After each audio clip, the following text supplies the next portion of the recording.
Good evening. Welcome to the November 17th regular City Council meeting. We'll begin with the Pledge of Allegiance, which I will lead. I pledge allegiance to the flag of the United States of America and to the republic for which it stands, one nation, under God, indivisible, with liberty and justice for all. Clerk, call the roll. Goodlow? Here. Elliott? Here. Miller? Here. Palmer? Here. Thompson? Here.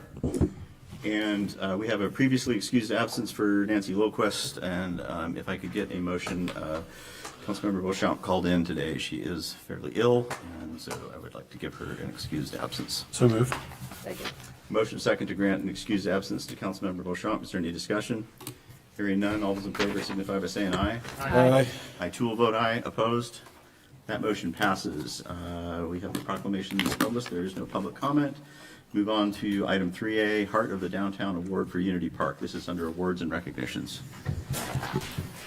We have Brad Case, Parks and Recreation Director, to present this. Good evening, Council. Mr. Mayor, Brad Case, Parks and Recreation Director. It's with great pleasure that I'm here tonight to announce that last week the City of Ellensburg at the November 10th Ellensburg Downtown Association Annual Meeting and Awards event received the Heart of the Downtown Award for the development of Unity Park. And this award acknowledges a business or group whose efforts have significantly enhanced the downtown experience. The recipient actively contributes to a welcoming atmosphere and the overall appeal of downtown Ellensburg. They foster the vitality of public gathering spaces and go the extra mile to promote community engagement. And so I just wanted to bring that to the council's attention, and then just talk a little bit about this past year with the park and kind of what's taken place down there and what we've learned. Grant Maskell is here this evening with me. Grant was the project manager for Unity Park, and so he was out there every day making sure that things were go according to plan. And so without Grant involvement and his role in the project, it would not have had the success that it did. So I appreciate Grant and everything that he did for the project. So just going back, we started the planning process for this at Park in 2018, and when we started, we developed some planning design principles that we wanted to guide us through the process, and those were to have the park serve as a central location for Ellensburg's daily gatherings and special events, a space that feels open and inclusive and welcoming to residents and visitors alike, a space that supports a wide range of events types and sizes, a space that draws visitors to our downtown year-round, and lastly, a space that would be of Ellensburg. And so we really carried that mission forward through the design process and then through the construction, and ultimately until the ribbon cutting, which took place in October of 2024. This past year, we saw over 20 special events taking place at the Unity Park. We also had a handful of expressive events that took place at the park as well. In addition to kind of the formal events, the park was also home to a lot of informal gatherings. Groups going down and using the park for exercise classes or for art classes or for just kind of gathering to talk about the day's events and whatever's going on. So it's really proved to be that location where people will come and gather and enjoy each other's company. We also used the park for a lot of our parks and recreation events this summer. We did our concerts in the park down there as well as our movies. The Chamber of Commerce staffed the park from the 1st of June through the end of September. And then we also had the installation of Harmonize, the art piece that Krista Ames did. And we had an installation of that, grand opening in early August of this past summer. So really just a wide range of activities and events that took place. Plan for 2026 is to activate the water feature. We were able to do that at the end of this season, but to really be able to utilize that space for the entire season, we opened it in late October, and we had 7 kids run around in the water feature in about 55-degree weather. So we can only imagine what it's going to be like when it's really warm outside. We're going to put together an online calendar for events this upcoming year so people have a better idea of what's going on at the park. We'll have a completed park. This past year, we've still had a handful of punch list items that needed to get done. We were able to work through most of those. We installed some park security cameras. We're looking to really increase the activities and programs down there for next year. And they're also looking at a new staffing model for the concierge space. So just to go back and give you an idea, this is obviously the property pre-park. This was when it was a bank building. And so this was the view from the corner of 4th and Pearl. This is the view that you see today. And so really opened it up and kind of created this welcoming environment into the park. Events are a huge part of this facility. Our partners, the Downtown Association, Chamber of Commerce, they hosted the majority of the events that took place down there. This was hoedown in the downtown prior to the park being completed, and this is what hoedown in the downtown looked like last year. And so you can really see just the number of people that were able to attend an event with the park in a true park setting, and just their experience, I think, is just completely different. So we're really looking forward to what 2026 holds and beyond, and we'd like to just thank you for your support of the park and support of the programs that take place there. So thank you very much. Thank you. Do you guys have any questions for? No, I don't. Anybody in the audience? Okay, thank you. Before we move on to approval of the agenda, I'd just like to acknowledge that one of the DEI Commission members passed away in the last couple of days, Tylene Carnell, and she worked very tirelessly for the community and for the city. So there will be a service 6 o'clock at the Methodist Church on Friday evening for those who are interested. We'll move on to approval of the agenda, but first, if anybody in the audience or council wishes to amend the consent agenda, you need to speak up now. Okay, hearing none, let's talk about the agenda. Okay, Mr. Mayor, I move for approval of the agenda as presented. Second. Motion second to approve the agenda as presented. Any discussion? Hearing none, all those in favor signify by saying aye. Aye. I too will vote aye. Opposed? That motion passes. Consent agenda, page 6 to 156 in your packet. Looking for a motion. Mr. Mayor, I move consent agenda. Second. We have a motion second to approve the consent agenda. Is there any discussion? Hearing none, all those in favor signify by saying aye. Aye. I too will vote aye. Opposed? That motion passes. Item 6A is a presentation on the Flock Network, and there will be an opportunity for public comment. This starts on page 157 in your packet. Excellent. Well, Captain Weed is getting prepared. Heidi Berenstern-Way, City Manager. Just a reminder, Council, a little over a year ago, Council approved an agreement with Flock, and this is an ALPR system, automatic license plate reading recognition system. And so Council asked for a one-year update, and Captain Weed is here to present that tonight. And the slides, again, are in your packet.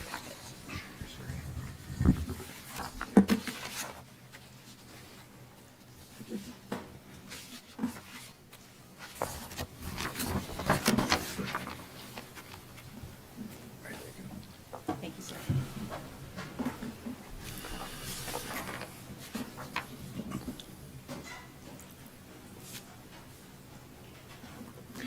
Good evening, Council. We're here my name is Jim Weed. I'm the Ellensburg Police Department Operations Captain. Very glad to be here tonight to talk to you about our Flock program. What we feel has been a very successful deployment for our first year for our crime victims here in Ellensburg. We'll go over our slide deck and then be happy to answer any questions that you might have about it. We started with the program with 13 cameras being utilized across the city. The deployment strategy here is basically to catch incoming traffic, so anything that's coming into the city that we would need to know about, we would catch. Currently, there are networks also in Kittitas County, Cle Elum, Kittitas. They all have networks of their own as well. And these cameras work together so that if the county camera catches something that's inbound into the city, we'll have a direction of travel. It will also be captured on our camera system. During the year, we found that we had about 1.7 million vehicles a month that are going through the camera system. About 750 to 800,000 of those vehicles are unique plate reads, which means they're first time that they've been read that month. For an example of what kind of volume goes through the camera system, during the month of October, officers at the PD conducted about 186 searches for a range of law enforcement related topics. Hit and run, fraud, theft, and stolen vehicles are all amongst the majority of what we use them for are those topics. Less often for mental health crisis and folks with diminished capacity, so that might be a silver alert or something like that that we've had come through the cameras. Officers have received about 2,740 hot list hits from flock reporting over the year. That just means that they put something into the system that they need to, know the location of the vehicle. Then they get an alert when that vehicle goes through their system. That could be 2,740 hits is not necessarily unique. That could be one vehicle that goes through a number of times before we're able to kind of locate the person or whatever. 690 times stolen plates were reported going through the city. 311 times stolen vehicles were reported. 11 times missing or endangered persons were reported going through the city, which we think is a pretty valuable thing to find. We have had good success with it. In one instance, the subject was suicidal, looking to harm themselves. We were able to put the car in and locate them and get them referred to services. In July, one of our cases that we like to point to, we were advised that by another agency that there's probable cause to arrest a subject from out of Clallam for 6 counts of violating a domestic violence no contact order, unlawful possession of a firearm, and several other charges. The vehicle was apprehended due to a flock hit within about an hour and a half of entry on our hot list, so we were able to pretty quickly bring a resolution to that incident. In July, the victim found her vehicle had been struck while parked on Water Street. The fleeing vehicle left behind some parts which officers were able to identify as being from a Honda CR-V. Officers then used the camera network to search for Honda CR-Vs during the time frame. That led to a location of the vehicle and the driver. Insurance information was exchanged, and that person was summoned for hit and run. Also in July, a flock hit was distributed to on-duty patrols regarding a stolen vehicle that was passing through Ellensburg, which had been reported in Yakima the prior week. One of our officers was able to locate the vehicle on University Way, verify the plate with KitCom, and keep it under surveillance until enough other officers were able to get on scene. That suspect was successfully recovered along with the vehicle. Recently there's been some questions around the program posed by a University of Washington paper that was couched as research. Largely it was an editorial column written about flock. It raised some concerns about ICE and having access to flock search. No, Ellensburg Police Department does not provide access to its network for ICE to use in immigration enforcement. Yes, it is used for law enforcement, criminal, and community caretaking functions. Community caretaking generally means suicidal, mental health, missing person types of cases that we would use the system for. The fear regarding the flock system, I think, that it's being used by federal agencies has led to a bit of an overstatement of the problem. New tools by law enforcement to increase safety and reduce risk to the public often come under scrutiny by activist groups. And we would submit that, I've been here long enough years now that digital photographs were a big innovation in law enforcement. For many years, we went through the process of kind of grinding through how that would look. DNA evidence, body cameras was the most recent innovation in our field that came with some things that need to get worked through. Innovation just comes with some grinding and rulemaking and processing, and we feel like that's kind of where we're at with this program right now. EPD does not participate in any task force that may have what has been termed a back or side door access to our system. We currently only allow in-state search. Until we can meet out guardrails around the nationwide search, we have refrained from that option. That has been the claim that some folks have used task force positions in other agencies to gain access to that agency's flock system. That's a pretty small number of indications as far as we believe.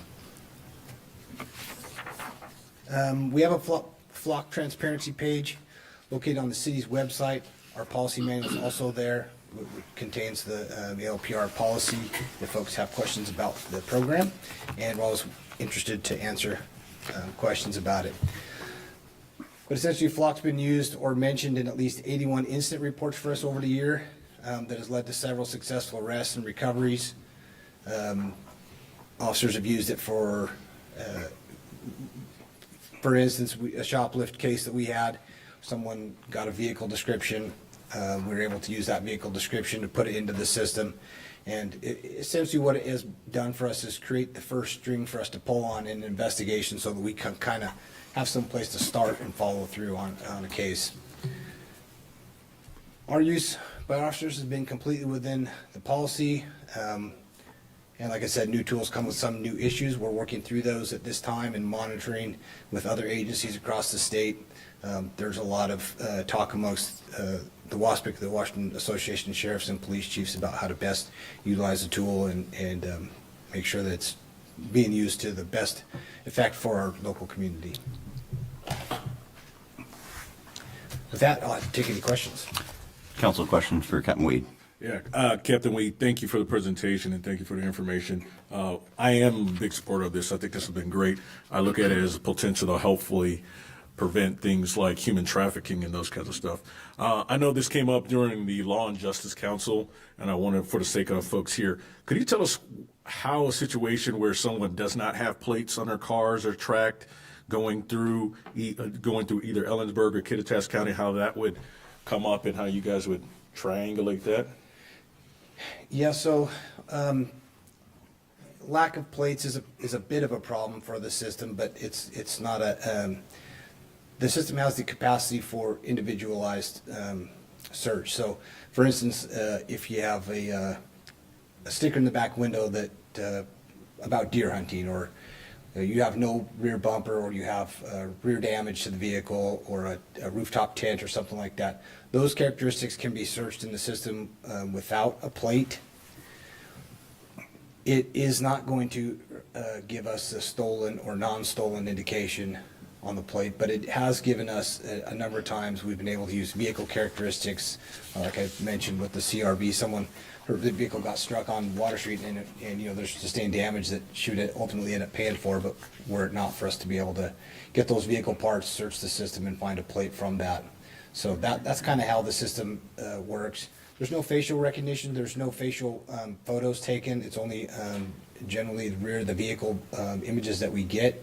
And I think there was some conversation last year about whether or not we were going to be able to work through the false positive indications. That has not been a problem. We have had a number of those, but as part of the operating policy for our officers, they independently verify that stuff. The alerts come with an image that they can see, and so it'll happen with some frequency where an H appears to be an R for whatever reason because something's on the plate or snow or what have you. So that has our folks have been doing a really great job with that problem. Thank you. Any other questions? Just a quick question on your stats. Thank you for the presentation. I was surprised to see that there were more reported stolen license plates and stolen vehicles in their catch here. Is that more common? I wasn't aware that was a common thing. It is fairly common. Folks will steal plates to put on stolen cars. Right. That they know, a lot of times that will buy them a couple days maybe before that plate gets discovered. What has been the problem is people steal front plates, and then the owner a lot of times doesn't realize that their front plate is missing for some period of time. So it's a lot of times an attempted disguise. We've also had happen is vehicles that have stolen plates, the plates may have been stolen previously and recovered, but then whatever agency that handled that didn't take it out of the system. So those have been things we've been able to resolve. So everybody should check their license plates regularly, right? Yeah. Thank you. On the front of it. Front and back. Okay. Any further questions? Yeah, just one on understanding that separation with the feds versus us locally.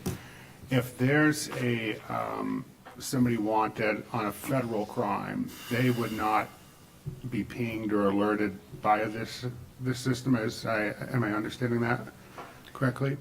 Yeah, Essentially, right now, we are restricted to in-state search only, so we are not searching any other agencies for warrants. Now, if there was a warrant entered by a local agency in Washington State, essentially what is being accomplished by restricting to in-state search only is that all agencies within Washington are required to abide by the Keep Washington Working Act. And so that we know by restricting to in-state search only, we are not having access by other agencies to use it for things that might be illegal in Washington. So that's kind of, there's a give and take on that. We probably would not get an indication from a federal warrant on the system unless it was entered in NCIC, the National Search Index, and then potentially, if it was tied to a plate, it might happen. So would a good way of putting it be that the pool that the plates run against are based upon crimes or that have been committed within the bounds of Washington? Essentially, yes. If someone committed a crime in another state and that was entered in the national database and tied to a plate that came through Washington, that would potentially indicate. But largely, what we're trying to restrict is just outside state agencies searching using our networks in Washington to search for folks right now until this kind of gets worked through. Sure. Thank you. Further questions? Anybody in the audience wish to speak on this subject? Nobody's online. Thank you, Captain Weed. Item 6B, page 163. This is the Ellensburg Transportation Advisory Committee appointment confirmation for Michael Montgomery, who's a CWU appointment. So this is our confirmation of their appointment. That's it? That's it. Okay, Yes. so CWU has made an appointment for Michael Montgomery. We just need a motion to confirm the appointment. So moved. And second. Motion second to confirm the appointment of Michael Montgomery for CWU to the Transportation Advisory Committee. I should stop. Does anybody in the audience wish to speak on this? My bad. Okay, so we're moving forward. All those in favor signify by saying aye. Aye. I too will vote aye. Opposed? That motion passes. Item 7 is public comment on non-agenda items, and we actually do have somebody online that is qualified while we're getting it. We don't. Okay? Celebrated too early. Dropped the ball right on the goal line. Might have happened a few times in the NFL this year. Thank you. Okay. So same rules. So nothing online. So speakers limited to 3 minutes. Total time is 30 minutes for this agenda item. We can extend it by a vote of the council. Please do not identify yourself as a candidate for elective office or make any statements which assist or discuss the campaign for elective office or discuss a ballot measure.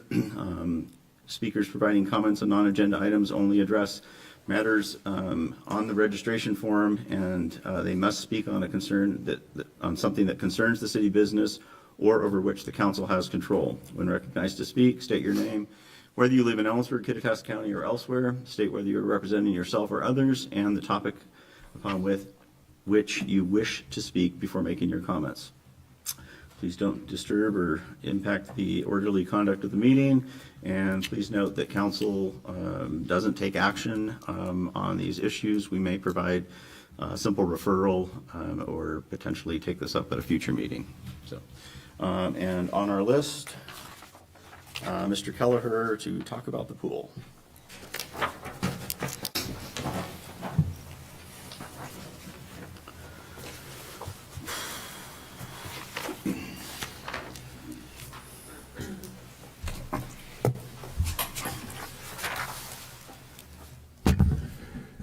Thank you, Mr. Mayor. Pat Kelleher, Ellensburg, speaking for myself about the pool.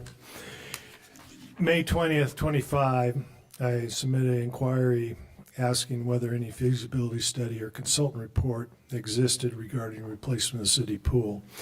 Inquiry also requested clarification of any current planning efforts for the pool replacement. The college pool at that time was proposed to be closed, with the East team coming to use, producing more usage at the city pool. At that time, I didn't know the roof had been leaking since November last year.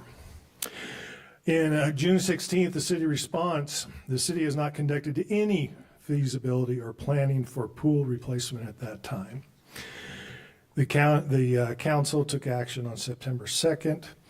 It adopted a budget amendment to put $35,000 for the study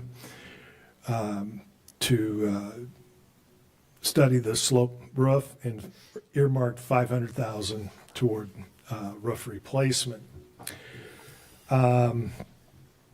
September 10th, 2025, the Parks and Recreation meeting had the 2025 Capitals Improvement Plan, and it includes a 2028 placeholder for $50 million for a proposed community and aquatic center. I just have a tough time going from May to September and having a $50 million placeholder into capital improvement plans. It's just not scribbles on a page.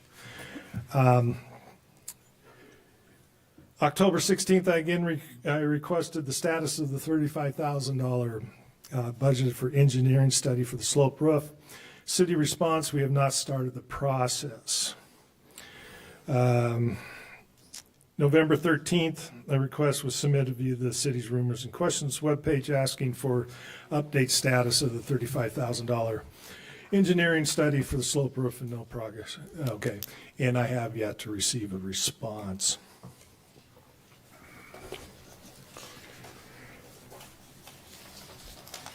Despite public inquiries and multiple budget actions in 2025, including the $500,000 allocated for roof replacement and a $50 million placeholder in 2028 in the capital improvement plan, no feasibility study, engineering work, or planning process for pool replacement or repair has begun as of November 25. Thank you. Thank you. We have nobody else signed up on the list. Does anybody else in the audience wish to speak on a non-agenda item? Nobody online, and we're good. Okay, we'll move to item 8A, which I got to read a script here for. This is page 164 in the packet. This will be a public hearing talking about the mid-biennial review and first reading of Ordinance 4976, which would be the 2025-26 supplemental budget. There will be an opportunity for public comment, but it'll be kind of structured. So the purpose of this legislative hearing is for the council to consider the first reading of Ordinance 4976, which would amend the 2025-26 biennial budget. Public hearing is now open, and we ask for your cooperation in the following procedure. Everyone will be given an opportunity to be heard. City clerk will be recording the proceedings. I will first recognize requests to testify from those attending in person, followed by people who are attending remotely. And I will give you instructions if anybody wants to attend remotely. When you arrive, or when you are invited to speak, begin by stating your name, address, and indicate whether you're speaking for yourself individually, spokesperson for a certain group, or both. Speak slowly and clearly. Only one person will be allowed to speak at a time. Any questions of staff are to be directed through council. And before we hear from the audience, we have a staff presentation. Good evening, Mr. Mayor and Council. I'm Keith Bassett with the city's Finance Department. The ordinance before you is your mid-biennial review, which amends the 2025-2026 biennial budget to effect changes in operation requirements and adjustments to capital project plans since the original budget was adopted 12 months ago. We know more than we did then and get to put that into the budget now. Before I provide a brief overview of the contents of the ordinance, I'll mention the process used to bring this before you is in compliance with the requirements for a mid-biennial review in the state of Washington that any city that budgets biennially has to complete. This includes public opportunities or opportunities for public comment, and concludes presumptively with adoption of a supplemental budget ordinance, which is prepared for your consideration tonight. In addition to the public hearing tonight, you also held a public hearing at your last regular meeting about revenue sources for 2026. Now onto the contents. The proposed ordinance will officially authorize expenditures in support of two items previously approved by the council. specifically state grant pass-through expenditures in support of the Hope Source Pathways Affordable Housing Project and the IBEW Collective Bargaining Agreement. In addition to those items, the proposed ordinance establishes expenditure authority for additional targeted investments across the city's infrastructure and operations. For the police department, that includes additional expenditure authority for grant-funded crime prevention equipment, deployment of Peregrine analytical software service, incremental increase to law enforcement overtime costs, and mandated cost share of basic law enforcement academy costs, which reflects a changing policy at the state level. For the Parks and Recreation Department, this ordinance adds use of designated capital funds for aquatics facility pre-design planning services and pool facility reuse study services, reprograms matching funds for an unfortunately unsuccessful grant application that now would fund North Alder Street Park splash pad, and carries forward construction of the West Ellensburg Park Playground to 2026 and acknowledges anticipated donations in support of that project.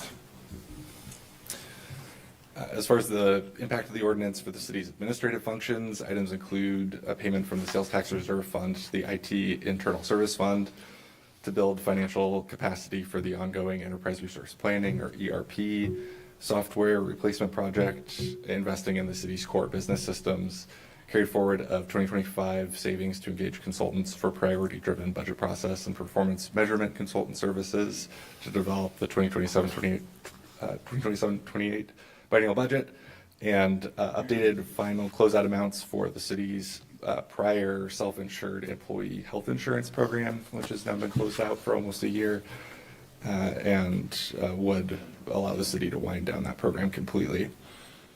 Also of note, the Energy Services Department, this ordinance adds additional expenditure authority for the Natural Gas Utility Fund for further participation in the required Climate Commitment Act Cap and Invest compliance instrument market. A couple of items impact multiple departments and funds, including updates to known employee benefit costs and some miscellaneous supplies, equipment, and workspaces for positions that were added at the beginning of this budget cycle.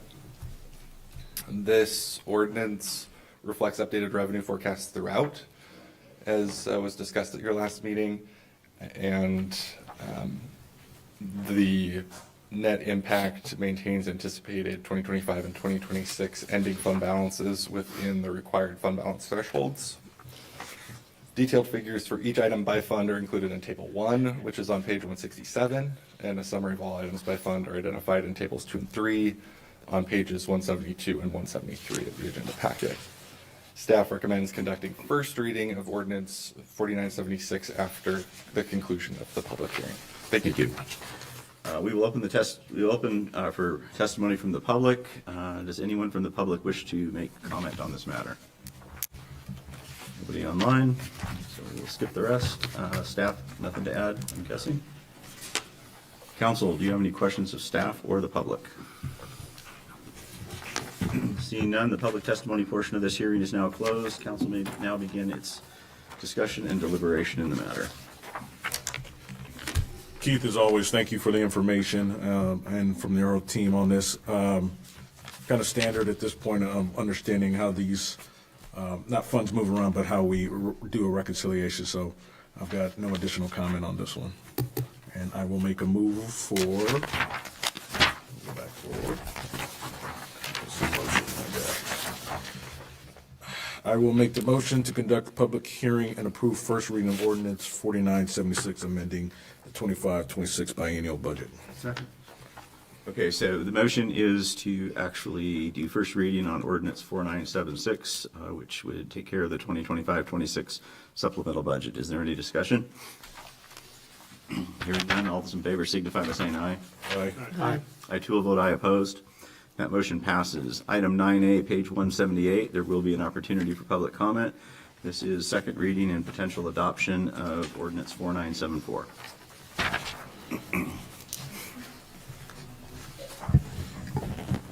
Good evening, Council, Mayor Elliott, Jerica Pasco, Finance Director for the City of Ellensburg. Ordinance 4974 reflects the 2026 levy for property taxes to be collected in 2026 for municipal purposes. It establishes the 2026 regular property tax levy and certifies the 2026 property tax levy to the Kittitas County Commissioners. State statute limits the increase in property taxes to the lower of 1% over the prior year levy rate or the implicit price deflator. The IPD inflation rate for setting 2026 property tax was 2.44%. Therefore, the city is limited to a 1% increase. As I talked about last council meeting at the revenue sources, tax revenue funds are approximately 64% of the general fund budget, of which property tax alone accounts for around 25%. And because council has very limited control over revenue funding sources that support the general governmental activities such as public safety, parks and recs, library, community development, streets, and debt, without increases in general fund revenues such as property tax, the city cannot fund the necessary overhead increases without further reducing fund balance. As an example, inflation hits our expenditures as well as the general public, and it is currently a reflection that we are seeing is a lot higher than the 1% cap that we can ask for in property tax. Council held a public hearing on 2026 revenue sources, including property tax, on November 3rd. Council also gave first reading to Ordinance 4974 at the November 3rd meeting. Property tax collections for the city of Ellensburg are estimated to be $3,814,745.18, equaling the highest lawful levy limit for this tax year. This is an increase of $89,932.95 over the 2025 levy. This increase reflects a 1% increase of $37,248.12 over the 2025 levy, and an increase of $52,684.83 is attributed to new construction, improvements, wind turbines, solar biomass, geothermal facilities, and annexations. Adoption of the ordinance with the 1% increase will increase the property tax revenue by the $37,248.12. The 2026 budget includes the 1% increase. As I spoke about before, this increase doesn't cover a lot of the increases that we see with inflation for our emergency services, such as the fire marshal, EMS, jail fees, and medical insurance. The question on most people's minds right now is, what does that mean for my personal property tax? So as an example of a 1% increase on a home with a tax assessed value of $400,000 is around $5 per year or 42 cents per month. In closing, staff recommends council give second reading and adoption of ordinance number 4974, establishing the ad valorem property tax levy for 2026. Thank you. Council, do you have any questions of staff? Jerica, thank you for providing this information. Just rough order of magnitude, do you know what the delta is between the revenue associated with the proposed tax levy and those expenses that you're talking about, that delta between what we're trying to cover and what's not covered? Yeah, so for just an example, the $37,000 barely covers the fire marshal, EMS, and there was one other that I mentioned there. In fire marshal, EMS, and jail fees, so it's not even enough to cover the medical insurance increases, and that is just for the public safety portion. So it doesn't cover any of the other inflation increases that we're seeing across the rest of the general government. But you don't have a value on that inflationary increase, the actual dollar amount, roughly? No. Ballpark? Of all the rest of the general government increases you're seeing? Yes. Yeah, no. Okay. An easy number is typical cost of living increase is average of 3% per Right. year. Our expenses go up by at least that every year. And that's really to frame this up for the city's citizens that are listening here. 1% versus 3% of cost of living. So we're not covering an operational increase of a cost of living of, say, 3% across these services. So there is a deficit. So if there's questions about that, that's an easy way to calculate it, although not having an actual dollar value. So, further questions for staff? Anybody in the audience wish to speak? Council? Oh, never mind. Sorry.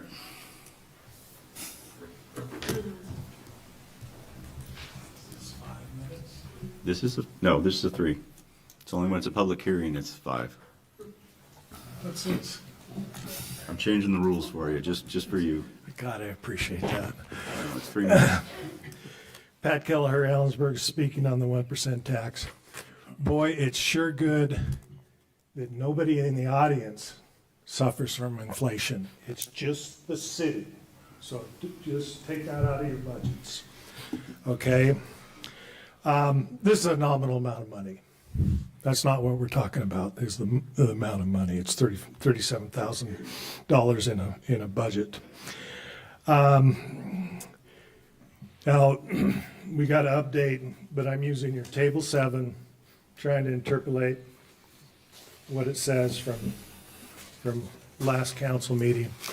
For 2025, the city projects $4,206,543 in revenues in excess of expenses, with the ending general fund balance projected at $10,826,000. Now, as staff stated, hey, we don't want to tap into that fund balance. We don't want to tap into your savings account. Mr. Kelleher, just make sure you're keeping your voice into the microphone so everybody can Okay. hear you, please. The council's vote on the second reading will send a clear message to the taxpayers. And that message is, we will collect every penny of property tax, whether we need it or not. Your concerns about your family budget, where many households cannot afford a $500 unexpected expense, are not our concern. Thank you. Anybody else in the audience wish to speak? Okay, council, I'll entertain a motion. Mr. Mayor, I move to conduct second reading and adoption of ordinance 4974, establishing the ad valorem property tax levy for 2026. Second. We have a motion second to conduct second reading of ordinance 4974, which sets the 2026 property tax levy. Discussion. I guess I'd like to further just comment on Councilmember Palmer's comments. The 1% is of a relatively small percentage of the city's revenue stream. We get revenues from sales tax, utility tax, B&O tax, and property tax represents a relatively small amount. So it is not 1% increase in the city's revenue structure that we're voting on. We're voting on 1% increase. And I was in this county when I watched Kittitas County turn down 1% for 11 straight years, even in years that they were having significant issues with funding. And yes, you can bank that capacity, but then you hit people with compounded a 13% increase in their property tax, and 13% is a lot different than 1%. And you've lost that revenue, and the county is paying for that in terms of road conditions and many other things. And so, I look at this, and the voters in the state of Washington chose the 1% or the IPD, the lesser of the two. And for entities relying on property tax, of which the city is partially reliant, that creates some issues in terms of delivering services. We look at our fund balances. Our fund balances that move forward are a reflection of best financial practices. And if we let them go below certain levels, that affects our credit rating, which makes it difficult or more expensive for us to borrow money. So I think we're where we're supposed to be in terms of our carryovers. And we also need to understand that when the city carries money forward into the new year, property taxes come effectively twice a year. In April and October, we collect those revenues. So you have to have fund balance in January, February, and March to get you through to the bounce in revenue that occurs in April and then again in October. So very much support this. I get it. It is an impact. I pay taxes too. But the conversations we have in many council meetings are about the things the city's not doing, and we're not funding, and we're not taking care of things. We know there's a structural imbalance in our street fund right now, where we're going to have a hard time maintaining the streets even at the current level. And I think the public would like them to be maintained at a higher level, and the same thing goes for park and park facilities. So I will vote yes for this. Is there any other discussion?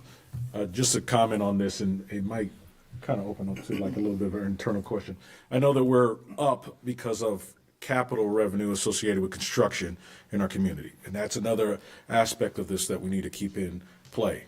Construction usually is a couple of years ahead of what could be as far as a law in the economy. So what we're seeing here associated with construction at CW, Winco, and some other areas and everything like that is beneficial for this fiscal year and the saving grace for the next. Because without that, we have a much different picture that we're describing. So we have to also forecast and say, okay, what are we having as far as that those revenue sources now, because there will be some slowdown in the future that we have to anticipate. And if you've been paying attention, especially from the state level on the capital outlook on where we're at as a state on our budgets, you know that those are things that we're all going to have to make some tough decisions on that will impact us, not now, but several months from now. Any further questions or comments, excuse me? Okay, will the clerk call the roll? Goodloe, Yes. Miller, Aye. Palmer, Yes. Thompson, No. Elliott. Yes. An ordinance of the City Council of the City of Ellensburg, Washington, levying property taxes for the City of Ellensburg for the fiscal year commencing January 1st, 2026 on all property in said city which is subject to taxation for the purpose of paying sufficient revenue to carry in general operations, recognize voter-approved levies, and pay debt service obligations to said city as required by law. Okay, item 9B is going to be 170 pages. So it's ordinance 4975. This is second reading and potential adoption of the 2025 Title 15 Land Development Code amendments, and there will be an opportunity for public comment. 170 pages, I'm just saying. That's a lot. Some light nighttime reading for you. Yeah. Good evening, Mayor, City Council, Stacy Henderson, Planning Manager. I'm here to present the second reading for Ordinance 4975 for the proposed 2025 Title 15 Land Development Code amendments. As a brief recap, the proposed update includes 4 main focuses and revisions to the main sections of Title 15, all with the intention of completing requested updates, required updates, and some code cleanup. There are 2 citizen initiated amendments, ECC 15250010, a proposed exemption to temporary use permits for real estate sales offices, and ECC 1526018, a proposed repeal and replacement of the binding site plan section. There's also community development driven updates to add co-living or required co-living housing options per House Bill 1998, and community development driven code cleanup in multiple sections, correcting contradictions, adding clarifying language, and rectifying timeline requirements. October 9th, 2025, the Planning Commission held an open record public hearing to review the proposed amendments. The Planning Commission unanimously recommended the approval of the proposed amendments with multiple minor changes as analyzed in the November 3rd, 2025 Council Agenda Packet, which was item 8A. And though their proposed changes were also incorporated into the ordinance for the first reading, which is also what you have for today. On November 3rd, staff presented many of the proposed changes at the council study session before the regular council meeting to ensure adequate time to review the large volume of changes. On November 3rd, during the regular council meeting and first reading, council approved a motion to adopt the proposed amendments and Planning Commission's recommendations, finding that the updates are consistent with requirements listed in ECC 15250-100. Per that code section, council may approve the land development code amendments if 1, the amendment is in accordance with the comprehensive plan. 2, the amendment will not adversely affect the public health, safety, or general welfare. And 3, the amendment is not contrary to the best interests of the citizens and property owners of the city. Staff finds that the amendments are consistent with these conditions as listed in the code, and recommends council approve and conduct second reading of ordinance 4975. Thank you. Council, questions of staff? Thank you. Anybody in the audience wish to speak to this matter? We have nobody online, so that was a quick 170 pages, but possibly. Council. Mr. Mayor, I move to conduct second reading and adoption of ordinance 4975, amending Ellensburg City Code Title 15, Land Development Code. Second. We have a motion second to conduct second reading and adoption of Title 15 Land Development Code amendments for 2025. Is there any discussion? I just want to thank staff for the effort. I know this is a big lift. We don't do it every year, so thank you for all that. Thank you. Any further comments or discussion? Hearing none, will the clerk call the roll? Goodloe, Yes. Miller, Aye. Palmer, Yes. Thompson, Yes. Elliott. Yes. An ordinance relating to the City of Ellensburg Land Development Code being Title 15 of the Ellensburg City Code, amending chapters as listed in the ordinance and striking Title 15, Division 7 in its entirety. Item 9C, now page 358. This is Resolution 2025-31, considering approval for fiscal year 2025 bad debt write-offs. There will be an opportunity for public comment. Good evening, Jerica Pasco, Finance Director again. The proposed resolution authorizes the write-off of uncollectible utility accounts, miscellaneous invoices, parking citations, and library accounts for fiscal year 2025. Annually, council considers write-off accounts deemed uncollectible. The city currently contracts with Merchants Credit Association, MCA, for collection services. MCA has determined that the accounts included, except for library accounts under $100, are uncollectible due to statute of limitations, bankruptcy, or death. The library uses Unique as their collection agency. The library considers accounts with outstanding amounts under $100 uncollectible for patrons who have not been responsive to Unique's collection attempts and have not used their library card in the past 2 years. The library sends any amounts over $100 to Merchants Credit Association prior to writing them off. Currently, there are no write-off amounts for library accounts with balances over $100,000 that have been deemed uncollectible by MCA. The amounts to be considered for 2025 are as follows: utility accounts in the amount of $44,869.47, miscellaneous invoices totaling $281.51, parking citations and penalties totaling $11,100, and library accounts under $100 totaling $2,266.45. Majority of these deemed uncollectible are from 2019 or earlier. On average, the amounts for the utility uncollectibles are around $240. There is only one commercial account in here, so a majority of them are residential. And there are only 3 accounts that are over the amount of $1,000. These accounts have been deemed uncollectible, so writing off the uncollectible balances will reduce revenues not yet recorded by $58,517.43. The city continues to maintain accounts receivable data, monitor delinquent accounts, and follow city policy for collection of past due amounts, leading us to staff recommending council move to adopt resolution 2025-31, writing off uncollectible amounts totaling $58,517.43.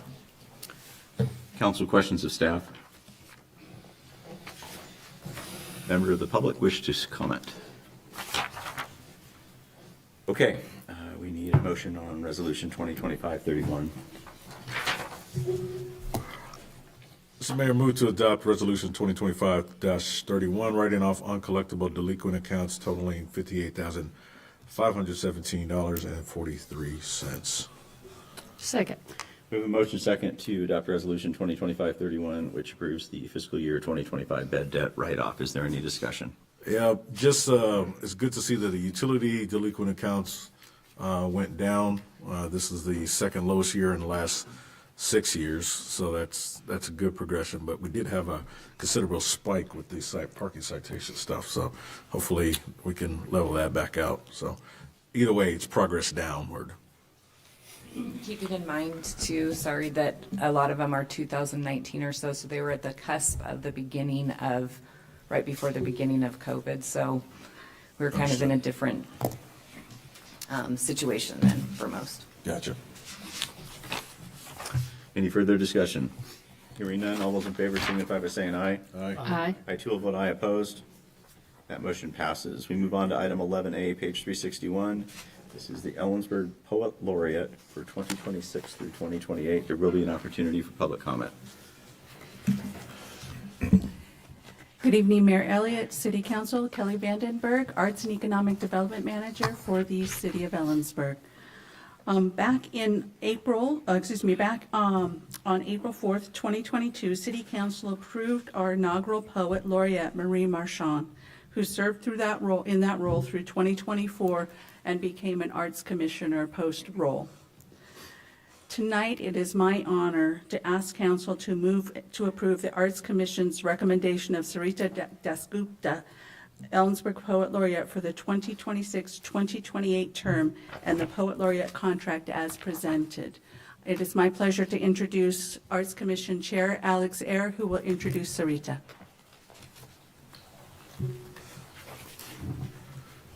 Thank you. Sorry, remember to renew license plates tomorrow.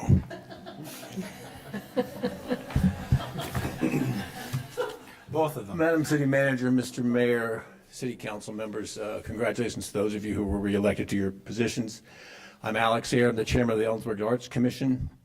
And I would like to say that as we travel around the state and meet with other arts commissions and with our sister creative district cities, I am reminded constantly how fortunate we are to have your extraordinary support for the arts in our community. It is just essential to our lives, and I thank you personally and on behalf of the commission. Tonight, Sarita Dasgupta, Ellensburg Arts Commission recommendation for the 2026-2028 Poet Laureate, is a poet, of course, but she's also an author, an educator whose work bridges community storytelling and literary craft. A library assistant at the Ellensburg Public Library, she has published a poetry chapbook called Outpourings, 2 short story collections, including Seeds of Fate, which was published by a local collection called Gecker Publishing, alongside widely used language textbooks and children's literature. She regularly composes and performs at local poetry events and co-founded the Midweek Musings literary series, which meets at Bailey's Books in Kittitas monthly in 2023 and contributes writing to regional and international outlets. Her background spans classroom teaching, literary editing, and arts programming, an experience she channels into accessible, intergenerational poetry and civic engagement across Kittitas County. She also reads weekly on Ellensburg Public Radio as Granny Reads for You. If you meet her, you will hear her magical story about how she went halfway around the world, met our beloved Chris Bruyere, and followed him here to live with him and with us. It's an extraordinary story. She is a fantastic person. Poets Laureate in our communities, in our states, and in our nation are treasured voices that reach us and teach us in ways that we do not anticipate. I look forward to hearing what Sarita has to tell us. I give you Sarita Dasgupta.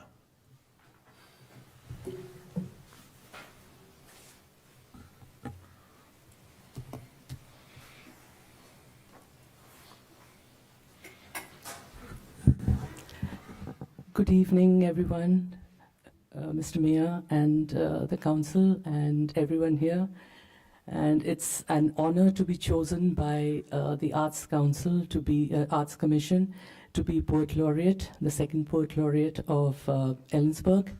And I hope to engage this vibrant community in many poetry projects and events during my 2-year tenure. And if you'd like to ask me anything. Council, any questions?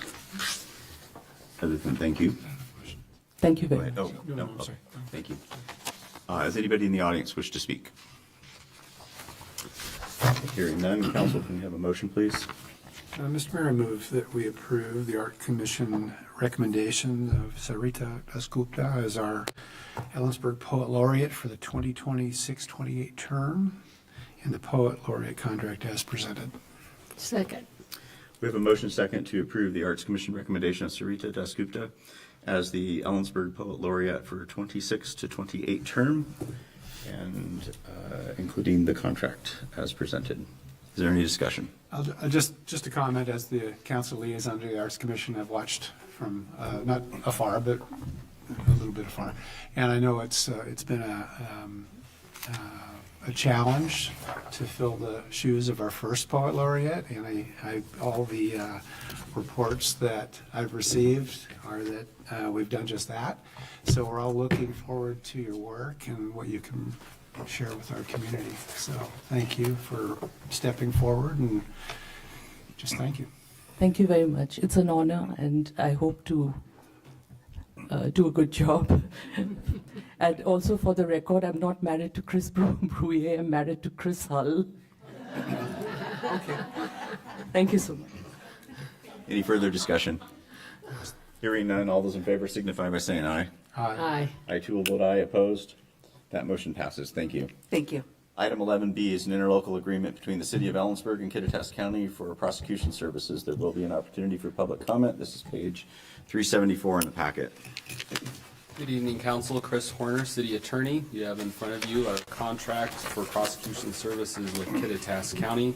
By way of background, historically, the city has either contracted with a private law firm to provide prosecution services, or most recently, we've had an employee serve that role. That position has been vacant since about May of this year.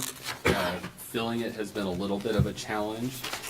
Separately, the Kittitas County Prosecutor's Office currently already prosecutes all felonies incurring within city limits, so the Prosecutor's Office has a good working relationship with our police department. And we believe that there will be some benefits and efficiencies gained by contracting with the county. For instance, the County Prosecutor's Office has more attorneys to provide backup. They can provide 24/7 on-call services to the police department if there are issues that occur off working hours. There's dedicated victim witness staff at the prosecutor's office to increase the level of service the city provides to victims of crimes and witnesses who may be testifying in criminal cases.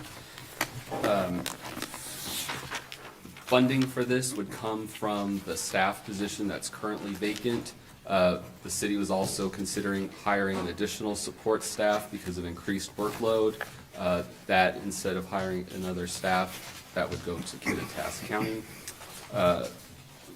The city's 26 budget currently has $240,000 assigned for this contract. The additional $25,000 for this contract is just approved in the mid-biennial budget review. I see that County Prosecutor Zempel is here. Do you have anything you wish to say?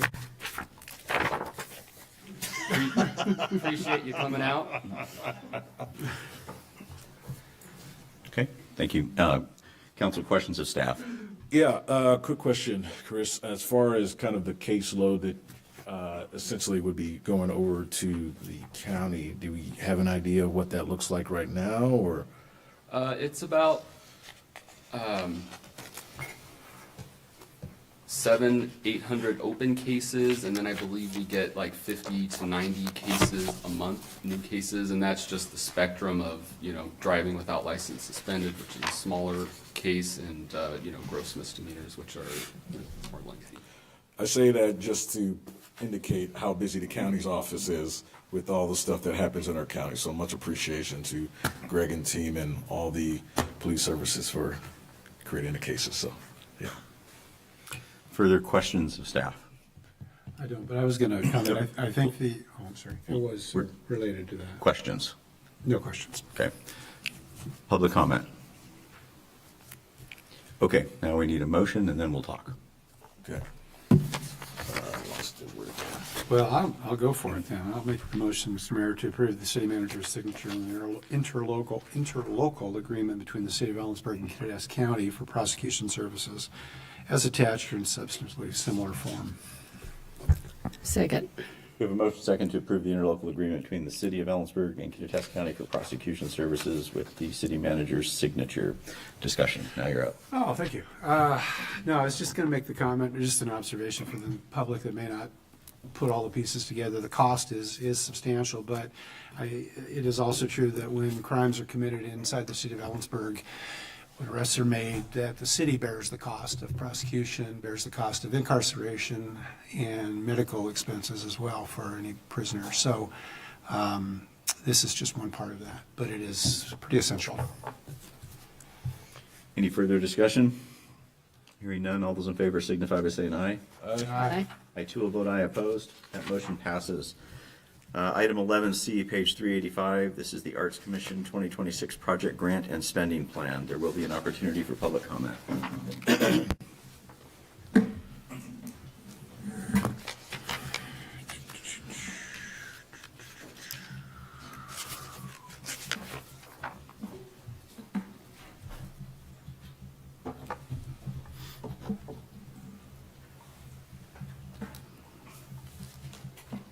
Good evening, Council. Kelly Vandenberg, Arts and Economic Development Manager for the City of Ellensburg. And tonight I will be talking to you regarding the 2025 Arts Commission Annual Report.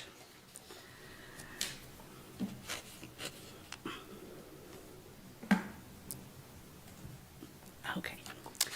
So you heard earlier this evening from Alex Eyre. Our Arts Commission volunteers are probably some of the best individuals I've worked with in my professional career. They have an unwavering dedication to building community through the arts. They are professionals themselves, but in addition to the time that they spend volunteering for the Arts Commission and acting on behalf of the Arts Commission for the City of Ellensburg, they also spend hours of their volunteer time for the Arts and Cultural Alliance, for the building of the Creative District, of which Councilmember Delano has also volunteered time for. They attend most of the events, including First Friday Art Walks, as well as all of the project grant awardee events and activities to continue to show their outward support for the arts in our community. And I wanted to talk a little bit about the numbers of that. So the third goal in the Kittitas County Strategic Plan was balanced growth. The third item 3.4 is to create a vibrant quality of place by supporting the creative economy, investing in shared community and outdoor recreational assets.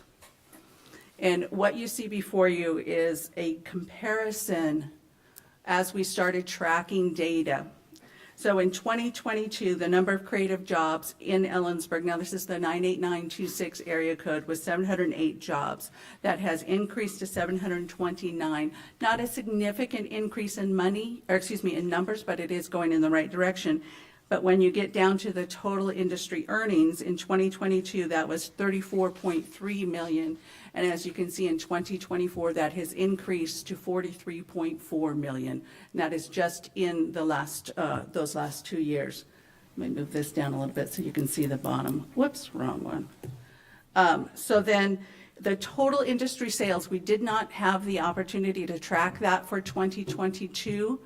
However, in 2024, the total industry sales, again, this is for 98926 area zip code, that is $136.1 million annually. And I think most significant in all of this is the cultural arts nonprofit earnings. Now, most people think that's a little bit of a misnomer, a nonprofit with earnings. Well, I really want to make sure that people understand a nonprofit is still a business.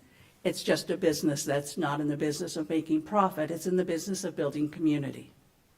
So in 2022, nonprofits in Ellensburg made $725,000. In 2024, that increased to 1.8 million. It is the sign of a healthy cultural arts community.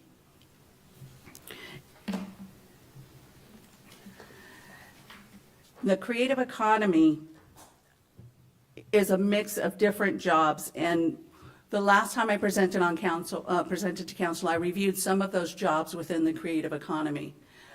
The largest group within our economy currently, right now, we have photographers, we have writers, authors, fine artists, but where you really see is it in the industry type are full-service restaurants, and people tend to forget that included in our creative economy are our restaurants, our breweries, our tasting rooms, our wineries, anywhere where creativity can happen.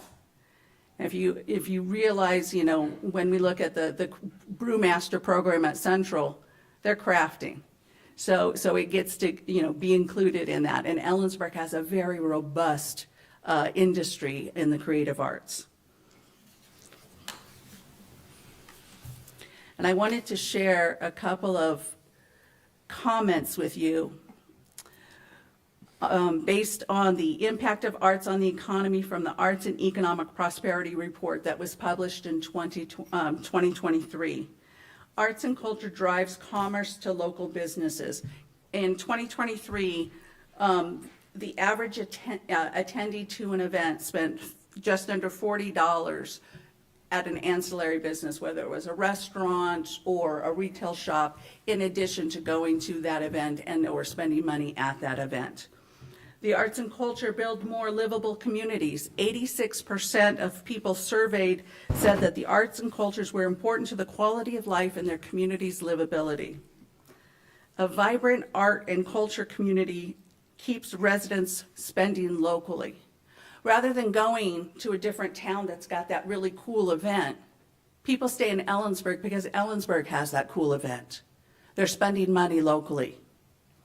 And that goes back to item number 1. Pride in community. 89% surveyed agreed that arts and culture activities events create a source of pride for their community and for the place that they live. So let's talk about the Arts Commission programs. As the creative industry has expanded, so has the work of the Arts Commissioners. So we started tracking the data on the grants that the Art Commission, through their project grant program, has provided. So in the course of 2025, there have been 6 separate calls and or nominations for applications for artists on projects and honors that were created by the Arts Commission. 50% is the average of 50% of the average of the overall budget that the Art Commission dedicates to project grants every year. In those project grants, $24,000 is the average give annually that the Arts Commission dedicates to that. $1,900 is the average gift given in an Arts Commission grant. The number of projects the Arts Commission has awarded in the last 8 years has been 109, giving a total of $191,000 in project grants for communities, organizations within this community.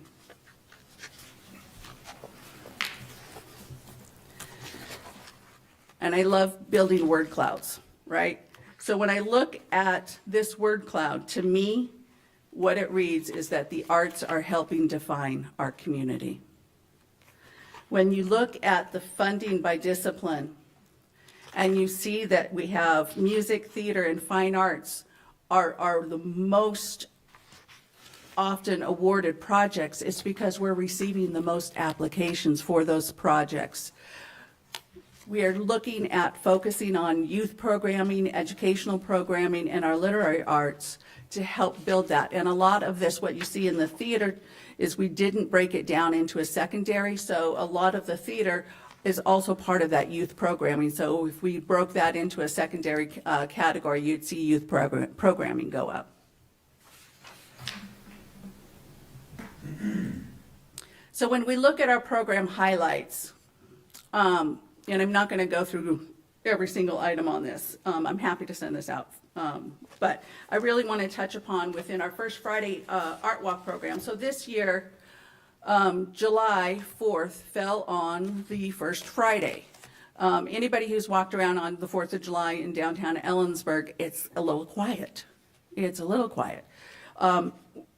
We're not typically quiet people, so we decided to create an event to bolster venues in our art walk, as well as to bring some business into the downtown.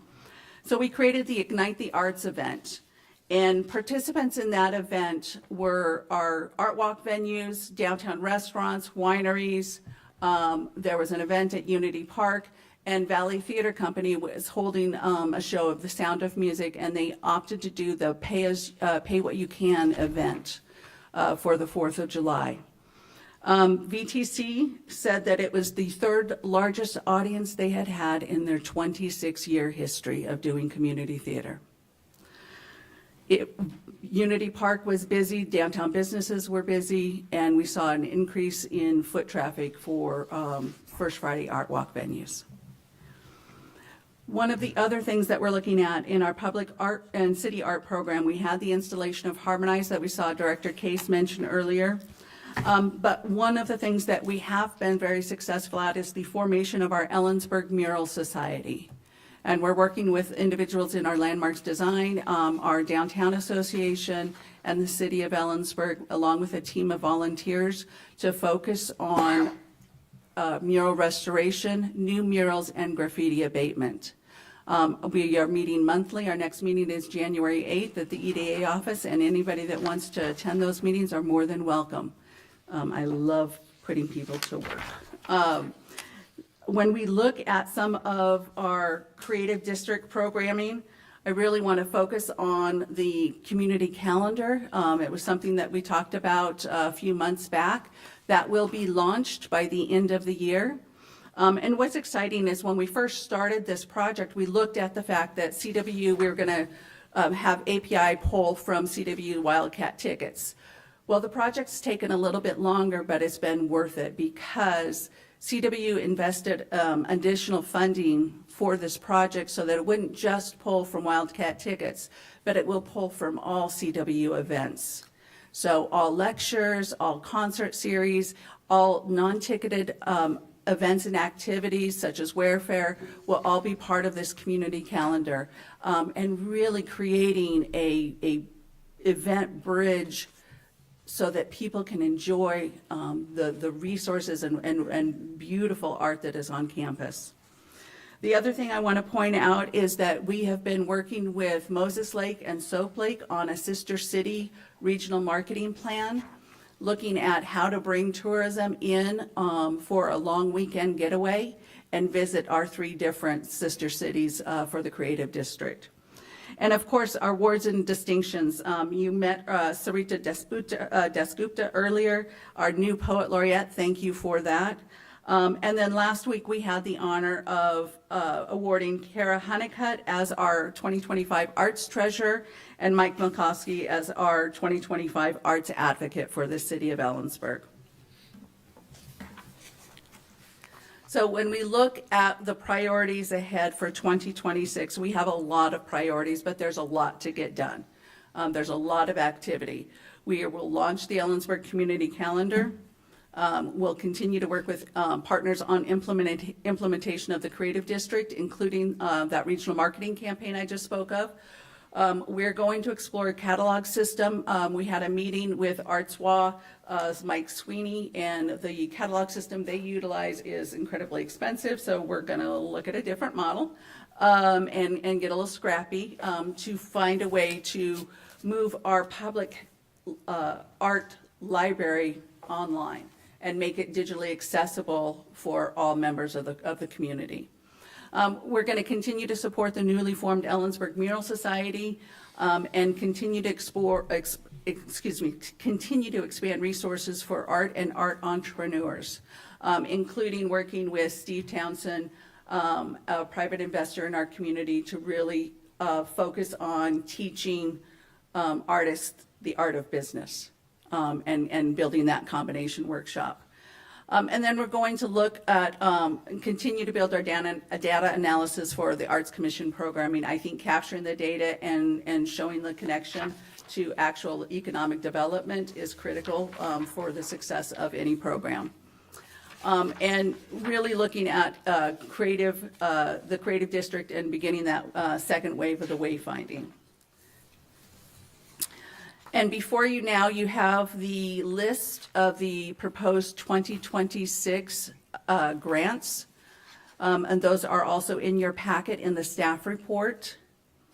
And then our spending plan that I'm proposing for the Arts Commission for 2026 would be $20,000 for operations, $22,000 for the project grants, $4,000 for public art, and $4,000 for the creative district, with a total of $50,000 budget for 2026.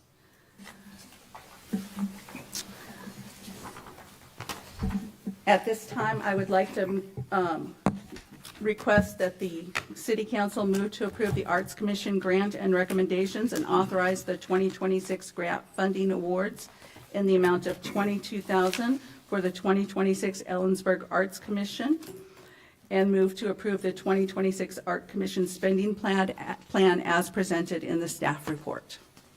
Council, questions of staff? Kelly, if you don't mind answering this question, I'm looking, and I apologize, I'm looking at the packet on 394 of our packet, which looks like the 2026 grant programs and the proposed awards. The figures don't align with what you have on screen unless I... So that's your next item. These are the Arts Commission grants, which are separate from the general council funded grant programs. I'm sorry, can you repeat that one more time? So the Arts Commission grants are on earlier pages. Okay. You're on the next item. Yeah, Oh, you're on I the next item. apologize. Yeah. It's Forgive me. page So 387. they don't line up because they're actually not my grants. Understood. Okay, just Okay, clarification. I sincerely apologize. Any other questions for staff? Hearing none, anybody in the audience wish to speak? Can we do this as one motion, or does it need to be two? It's two parts, one motion. Okay. Well, I'll take a shot at it unless somebody else wants to. See if I can get two sentences into one motion here. Go ahead. So, Mr. Mayor, I move the council approve the Arts Commission grant recommendations and authorize the 2026 grant funding awards in the amount of $22,000 for the 2026 Ellensburg Arts Commission project grants. Secondly, I move also to approve the 2026 Arts Commission spending plan as presented in staff report. Second. We have a motion second to approve the grant recommendations and authorize 2026 grant awards at $22,000 and to approve the 2026 Arts Commission spending plan. Discussion. Okay, this is the confirmation. The proposed total here is already included in the 2026 budget. Or is this an increase of it? No, that is correct. By policy, council, 10% of sales tax is set aside for arts with a cap of $50,000, and that Okay. $50,000 is programmed into the budget. That's what I wanted to make sure. No addition. 1% or 10? It's actually 10%, but there's a cap of $50,000. Okay. Yeah. Construction sales tax only, though. Gotcha. Construction, okay. All right, it's not an increase. All right. Okay. No, it is not an increase, and just to point out, it is typically over 50, at least 50% of the budget. So, for example, in the 2026 spending plan, our operation budget is $20,000, and we always spend more on the grants. That's what I was going through and making sure I found in the funding. Yeah, Okay, we like to dedicate and give money away. understood. Further discussion? Hearing none, all those in favor signify by saying aye. Aye. I too will vote aye. Opposed? That motion passes. Item 11D, page 392. Thank you. These are council-funded grant programs for the 2026 year. All right, thank you, Honorable Mayor and Council. Heidi Barron, Sternaway City Manager. You have before you recommendations that come from 4 different groups, and by policy, that was actually set out in 2018. Council has 3 designated grants. The first 3 are 1/3% of our annual sales tax revenue, and which this year amounted to be a little over $22,000. And council designates a subcommittee of your council to review the grants and make recommendations. We also have the Parks Partnership grants that come in at the same 0.33%. And the Parks and Recreation Commission made recommendations after they reviewed the applications. And the Historic Preservation grants are designated at the same rate by the Landmarks and Design Commission. There's also water quality grants for a flat rate of $10,000, and that's out of our stormwater fund to support water quality grants. In your packet, you have a list, and that you have memos from each of the groups that did the reviews of the amount that was requested from the applicants and the award. And again, there are memos from each of the groups that talk a little bit more about the awards. And so each of the groups has proposed to spend all of the dollars allocated, and the staff are here for questions, and I know there's some members of the audience here that are here to support their projects too. Council, questions of staff? Just to confirm, as far as what these 2026 awards are, these would be expensed within the current fiscal year of 2026. That means they'd have to be expensed by June 30th, 2026. December 31st, 2026. Okay. The annual. Annual. Further questions? Members of the audience who wish to speak? Okay, council, motion please.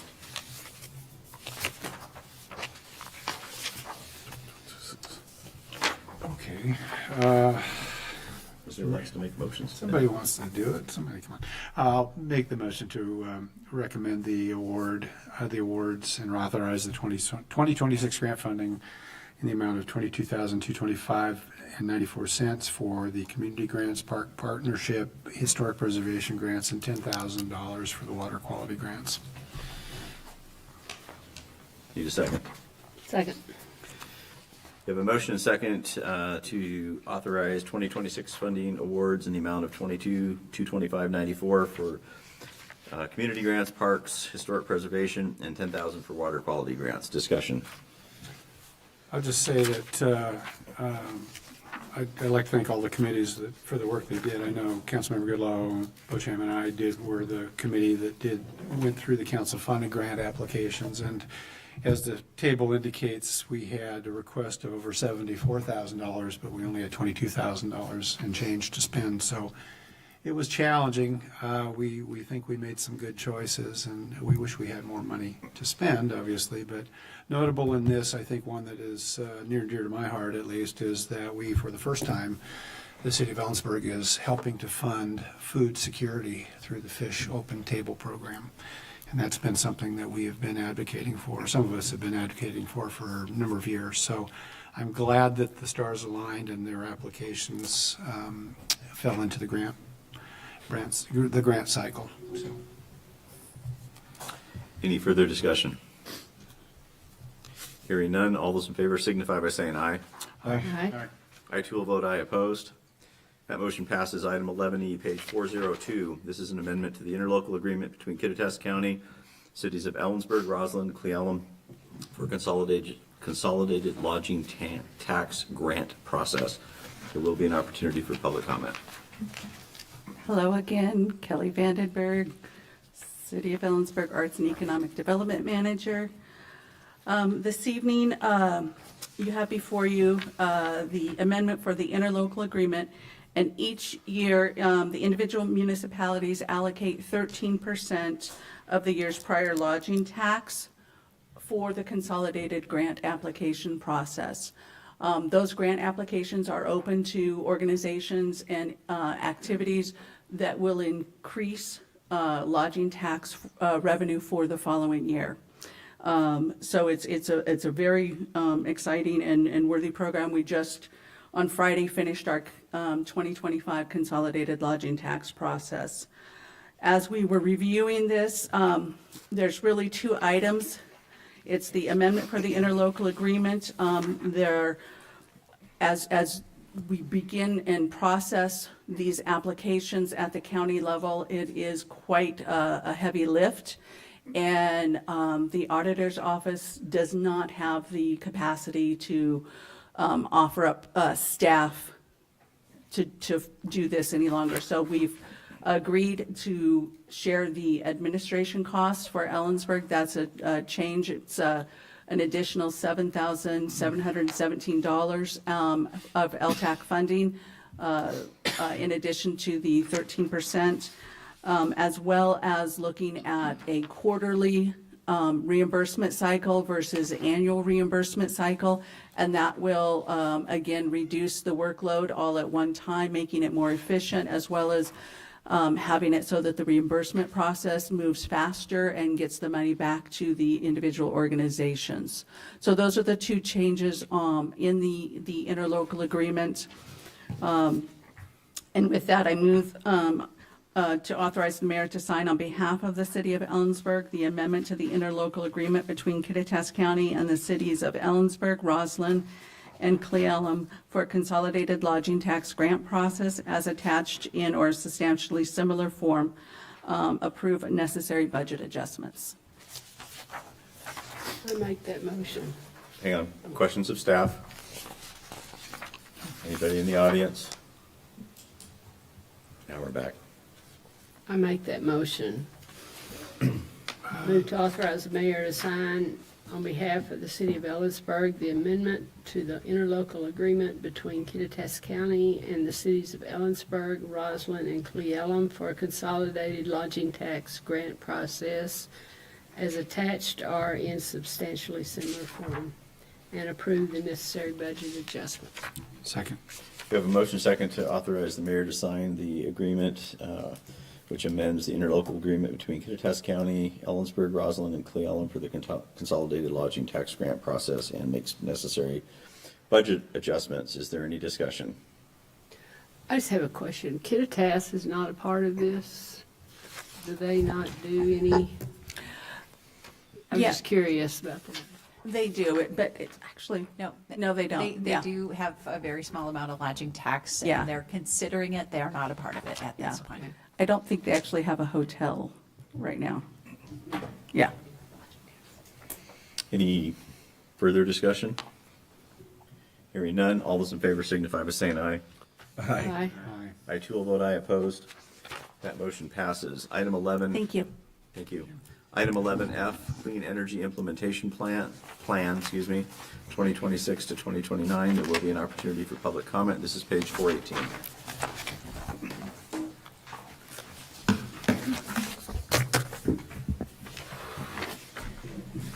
Good evening, Council and Mayor.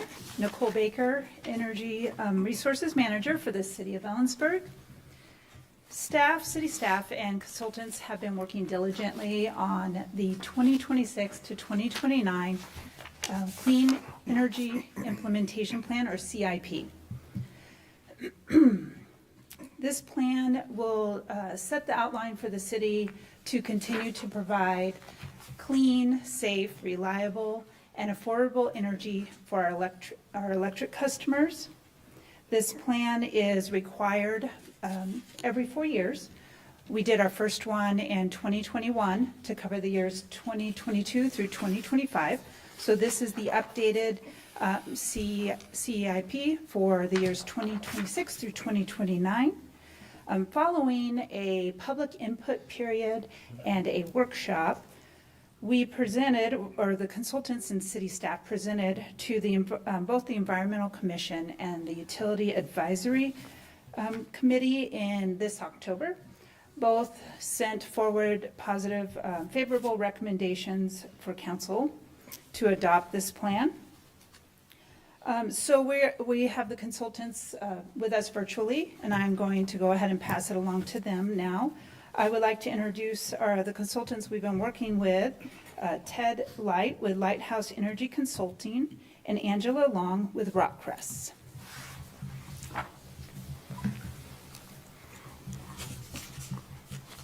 Thanks, Nicole. Can everyone hear me okay? Yes. Make sure you speak loud, please. Sure, I'll do my best. I'll got just a few slides that I'll share covering kind of the content of the plan along with my colleague Angela. feel free if there are questions to interrupt along the way. So as Nicole said, I'm Ted Light with Lighthouse Energy Consulting. My colleague Angela with Brockcrest Consulting led the public process and equity pieces. We also had a third member of our team, Sophia Spencer with Navu Solutions, who couldn't be here tonight, but was definitely a key team member. As background, the Clean Energy Transformation Act has kind of three main goals for clean energy and for the state of Washington. All electric utilities have to be coal-free by the end of 2025. They have to be greenhouse gas neutral beginning January 1st of 2030. Up within that, 20% of that neutrality can come from alternative compliance mechanisms. And then in 2045, 100% of electricity sales need to be non-emitting and or renewable.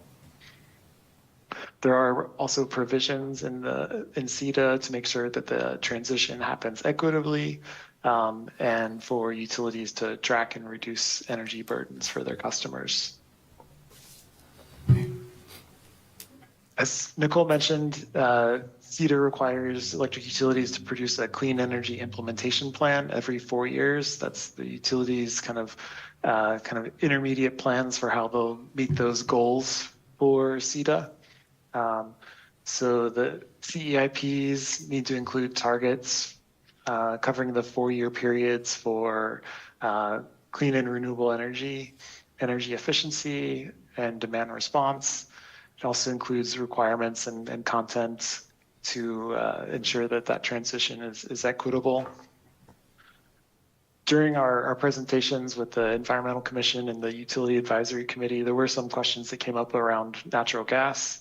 And while CETA just covers the electric part of the city's utility service, any fuel changes, or I should back up to say natural gas is covered by the state of Washington's Climate Commitment Act, and any fuel changes that would be driven by the Climate Commitment Act would be covered by, that electricity that would be served by that fuel conversion. The CEIPs would identify, how that energy would be served in a clean way. Within the CEIP, there's kind of divided into two parts. The first involves resource planning for the utility. There are interim targets that are required. Those are which share of the utility's energy will be served by clean energy. And then there are what the CETA legislation calls specific targets, which are targets for energy efficiency, renewable energy, and demand response. The utilities have to identify what actions they'll take over that 4-year period to achieve the targets and how the CEIP is consistent with other resource planning that the utilities do. The equity portion of the CEIP requires utilities to identify highly impacted communities. Those are geographically based and defined by the state through an environmental health kind of index exercise. It also requires utilities to identify vulnerable populations, and that is done through a public process. There are requirements to identify one or more indicators, also defined through a public process. Those are used to measure the equity and ensure that the transition happens equitably so that no single group is paying an undue portion of the costs or receiving a disproportionate share of the benefits. The CEIP is also required to include actions that utilities will take to reduce risks to the highly impacted communities and vulnerable populations, and to document how public input is included in that and was reflected in the CEIP. So getting into the meat of things, the graphic on the left shows the kind of percentage of the electric utilities sales and how much will comply with the city's clean energy targets.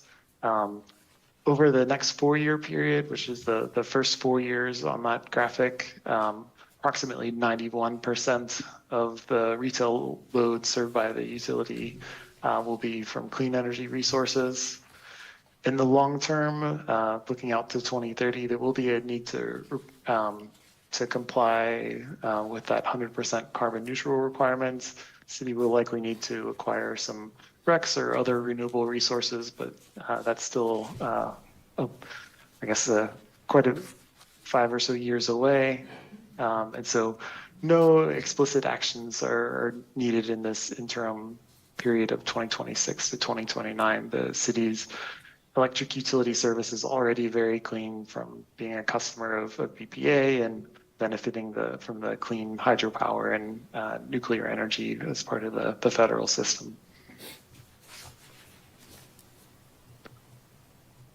To come up with the targets for energy efficiency, my team and I completed a conservation potential assessment. That's an exercise where we identify what energy efficiency savings are left to acquire in a utility service area, what is cost effective and what's achievable.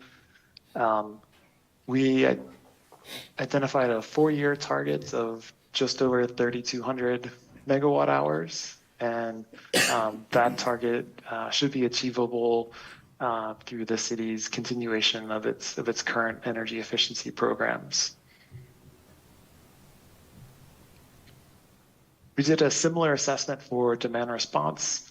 Demand response is, for those of you who aren't familiar, that's where utilities encourage customers to change when they use energy to relieve grid congestion or reduce demand at peak times on the grid for just kind of on a temporary basis. We looked at a wide array of different demand response products. The only one that was identified as cost effective was demand voltage reduction, but demand voltage reduction is not currently possible in the city's service area. There's some additional metering and control needs that are required for that. So given that, we set no target for demand response and no actions are required for that. From here, I'll turn it over to Angela to talk more about the public process and the equity pieces of the CEIP.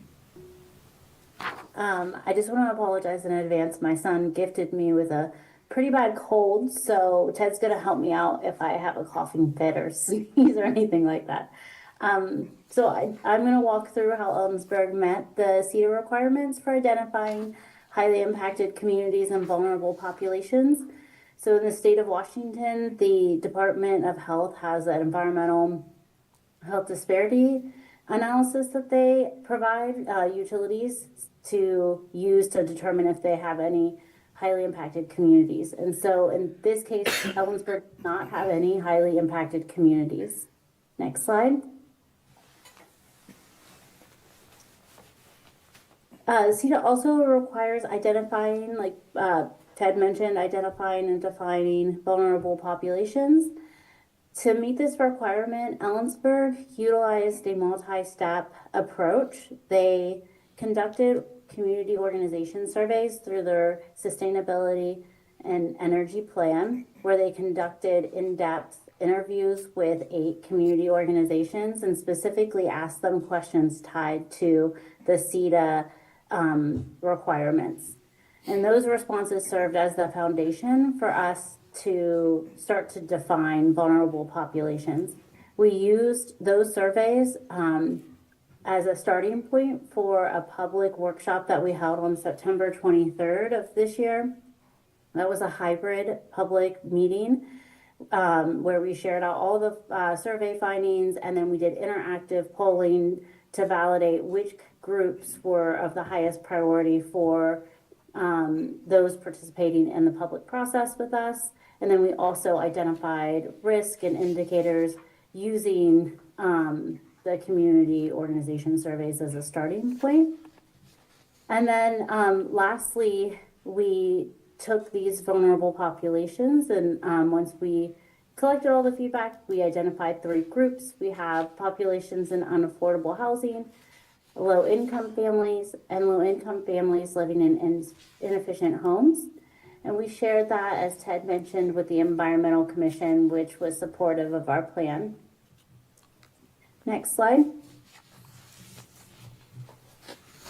So we identified 4 actions to reduce risk. The first one is to continue our energy efficiency programs, including weatherization support. The second one is to enhance outreach and education to improve energy literacy across the community. The third one is to provide targeted support, such as low-income qualified programs and outreach to trusted community organizations. And then finally, having program tracking so we can measure the impact of these actions, especially as they pertain to vulnerable populations. Next slide. The indicators for our action that we are focusing on are specifically tied to energy efficiency, and we're looking at metrics that ensure affordability, reduce energy burden, and help increase participation among our vulnerable populations. And so I'll hand it back to Ted to take it from here. Thanks, Angela. So to summarize, we've got a target of 91% clean energy. That includes, I didn't say this earlier, but that includes a small kind of buffer amount just to account for the fact that there is some variation in the hydro system from year to year and the amount of clean energy that the system gets, or that Ellensburg gets from BPA. For renewable energy use, that target, 770,000, almost 778,000 megawatt hours. That's based on clean energy, again, received from BPA. 4-year energy efficiency target I mentioned is just over 3,200 megawatt hours. That's over the 4-year period, and a demand response target of 0 megawatts. As I mentioned, the primary action to achieve these goals is Ellensburg continuing to implement its energy efficiency programs. The other clean energy targets should be met just through being a customer of Bonneville Power Administration. And then, as Angela covered on the kind of public process and equity side of things, there were no highly impacted communities identified for the CEIP. The vulnerable populations identified through the public process included focusing on those living in unaffordable housing, low-income families, especially those with inefficient homes. And the actions are related to the energy efficiency programs, targeted outreach and support, and program tracking. And since the primary utility actions on achieving the targets are around energy efficiency programs and implementing those, the indicators focus on kind of related contexts of energy affordability and participation of vulnerable populations in those programs. That's our last slide. I'm happy to answer any questions. Council questions. Ted, appreciate the presentation. Considering that your company may have already engaged with, I'm not sure if you're engaged with any other municipalities around the state of Washington and their forecast on this, where does City of Ellensburg kind of sit compared to some of those other entities? Do you know? I'd have to look at, I do work with a few other utilities around the state, but I'm not able to quote any numbers off the top of my head. I'd say the energy efficiency program is probably pretty comparable for like other small rural utilities around the state. All right. Any further questions? Anybody in the audience wish to speak? Nobody online? We're just providing approval of this plan, correct? Yep. Mr. Mayor, move to adopt the Clean Energy Implementation Plan 26-29 for submission to Department of Commerce in December of 2025. Second. Okay, so we have a motion and second to adopt the CEIP for 26 to 29. Is there any discussion? So the folks that aren't familiar with the Department of Commerce as far as these types of submissions, this is fairly typical if you've worked with them on any grant application and everything like that. It's pretty intensive as far as the reporting mechanism, the data and the forecasting and all the metrics associated. So thank you, Ted and team, for the work that you've done on this along with city staff to be able to get this through. But this is a community solution. This is always going to be a evolving opportunity for us to see what we could do to hopefully gain some more energy independence, quite frankly. It's going to be really important for a rural community to ensure that we have our rural energy independence as far as development. So, any further discussion? Hearing none, all those in favor signify by saying aye. Aye. I too will vote aye. Opposed? That motion passes. We move to item 12A, which is the manager's report, page 444. Thank you, Mayor and Council. Heidi Barron, Cernaway City Manager. Just a reminder, the Community Thanksgiving Dinner will be next Wednesday, the 26th, from 3 to 6 p.m. at the Armory. It is free. Everyone is welcome. And they have a lot of volunteers. If you're still wanting to donate something, contact the Adult Activity Center. And they might have some volunteer slots opening up as well. So if you're interested in volunteering, contact them. And secondly, the Public Facilities District discussion continues. This week we'll be at the Conference of Governments meeting, which will be held in Cle Elum. Between the folks in Upper County and ourselves, we presented it to all the cities. Everyone's provided support for moving forward with this. So bringing that proposal to the Conference of Governments to hopefully make a recommendation to the county commissioners to move forward with that planning. And we, at the dais, we actually handed out a one-page, which is something we'll provide to the folks at COG and share that out with folks too, to talk a little bit more about what a public facilities district is.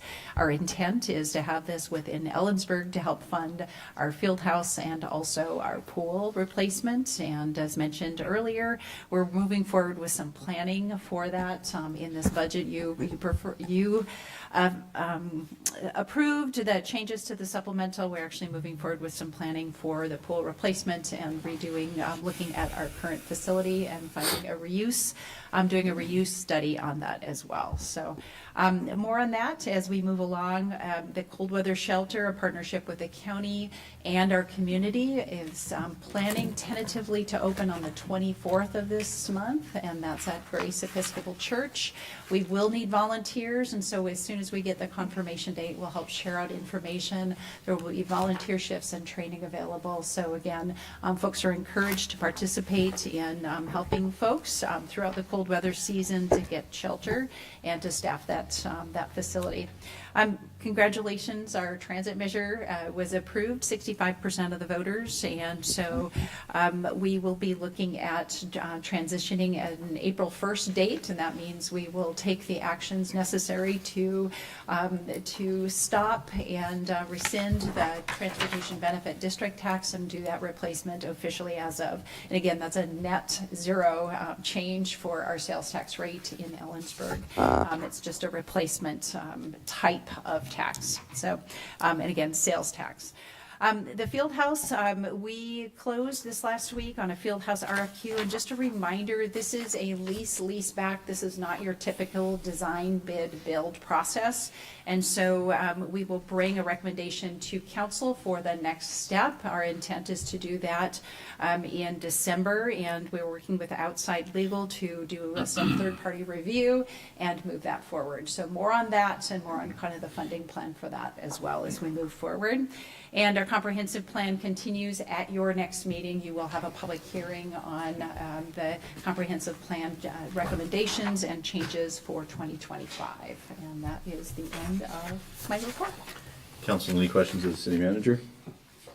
I was just curious on the RFQ closed on Friday. It did. Without going into detail, can you tell us, did we receive any proposals? We received one response. Okay, thank you. Council reports. Council member Bill. Not a lot going on the last 2 weeks for me. I did attend the Reeser Creek Levee Project ribbon cutting, and that was cool. Took my dogs out for a walk the next day, and that is a long trail. A really long trail. So I'm looking forward to that and seeing everything grow that's been planted and that becoming a really critical piece of recreational activity for Ellensburg in the future. We did have a DEI Commission meeting. We have had one additional resignation. One of our members is moving out of the county. So we now have 3 vacancies on the DEI Commission. And been working with commission members on the comp plan update process and working with them on that. And then I attended the Planning Commission meeting last week where they made their decision about what to send to us regarding the comp plan amendments, Chapter 9. Thank you. Councilmember Miller. Yeah, so pretty late for me, so I mentioned to a couple folks, I went out of town for a all-day seminar in Spokane on Washington land use planning and for wildfires. So there's quite a lot of activity there, and it does fold into the comp plan update, but it's also kind of getting a handle on best practices in the rural-urban interface, or the wildland-urban interface, WUI they call it. I attended the transit, the ETAC, the Ellensburg Transportation Commission, had a 4-hour retreat earlier this month, so attended that. It's mostly just trying to strategize and get some priorities established. More to come on that. Attended the Arts Commission meeting, and then I also attended, as an observer, the Planning Commission public hearing last week on the comp plan related items. Councilmember Palmer. I've been gone, so the only thing I got is the county solid waste commission, and we were just talking about the general progress on the new transfer station, which is on track for 2026, and then just some planning for the next year as far as goals and objectives for the solid waste. So if you're interested in that, check it out. Councilmember Thompson. Cool. Couple of things. Was out last meeting, so I didn't get to say Halloween downtown was awesome, always is. My little one's now just about to turn 3, so he was all over it.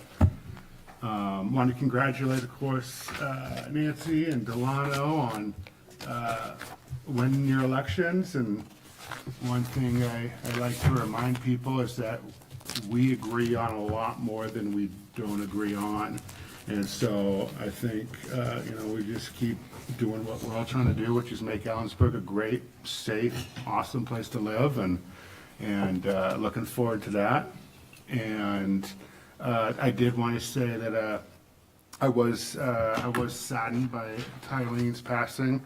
I got a chance to sit down one-on-one. It was supposed to be 30 minutes over coffee. It turned into almost 2.5 hours. And again, it was just finding so many more things that you agree upon than you disagree upon. Definitely my sympathies to friends and family as they go through this process. Thank you. A couple things. I will not be able to attend the developmental disabilities meeting tomorrow. And are you able? No, I can't. Is anybody able to go to that? I'm fully booked on meetings all day. Okay, I will take care of that. I actually spent the last 2 weeks in Hawaii and Missouri, central Missouri, and the weather was the same, but it was really good. It was 80 degrees in central Missouri. Yeah, the crops don't know what they're doing, the animals don't know what they're doing, but we're setting record highs. I am going to be doing 911 lobbying in Olympia, so I'll line up and see if we need anything for the cities. That's going to be February. So, other than that, we are going to move to an executive session, and I don't have the details, so I'm going to let you guys introduce it. Chris, read that, and we're going to say 20 minutes, and there's no action after. Okay, so for members of the audience, we're not going to do anything except adjourn when we come back. So, and we need, what's the subject? We have That to is announce that. RCW 4230.110, one little I, to discuss with legal counsel representing the agency matters relating to agency enforcement actions, or to discuss with legal counsel representing the agency litigation or potential litigation to which the agency, the governing body, or member acting in an official capacity is or is likely to become a party when public knowledge regarding the discussion is likely to result in an adverse legal or financial consequence to the agency. Chris, you sound like an attorney. Law school paid off, right? Okay. No issues. I'm just late notice by me. It's my bad.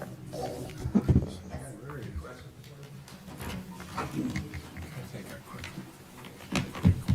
break for 20 minutes. See Robert Plant in Seattle. So.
There he is. I was trying to get out the front door.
We're going to extend 5 minutes. Okay.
Two.